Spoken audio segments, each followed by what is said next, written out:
Sebagai ibu ayah, kita bekerja keras semasa hidup hanya untuk satu perkara. Anak-anak hidup senang dan keluarga kekal harmoni. Tapi ramai tak sedar, kasih sayang sahaja tidak cukup jika tiada perancangan. Bila kita tiada di dunia, siapa yang akan uruskan harta? Siapa yang tentukan proses pembahagian harta berlaku dengan adil? Siapa yang lindungi isteri kita? Kita pernah baca kes harta pusaka Allahyarham Jamaluddin Jarjis. Ibu arwah terpaksa membawa kes ke mahkamah kerana beliau diketepikan sebagai pentadbir harta pusaka.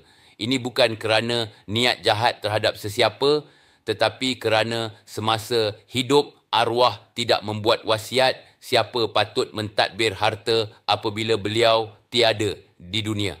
Bayangkan seorang ibu terpaksa berdepan proses mahkamah bukan kerana harta, tetapi kerana masa hidup arwah tidak merancang siapa yang akan uruskan harta. Tanpa wasiat, harta boleh jadi punca pergaduhan. Banyak kes harta pusaka diambil tanpa ikut proses faraid dan ada yang mengambil harta pusaka secara haram. Dan yang sedih, anak-anak berpecah dan putus tali persaudaraan. Adakah ini yang kita mahu bila mengumpul harta?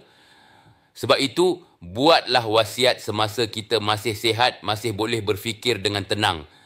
Bukan kerana kita takut mati, tetapi kerana kita sayangkan keluarga. Jika ibu atau ayah di luar sana mahu keluarga terus aman, hubungi saya. Jom buat wasiat dan tentukan siapa yang layak uruskan harta pusaka kemudian hari.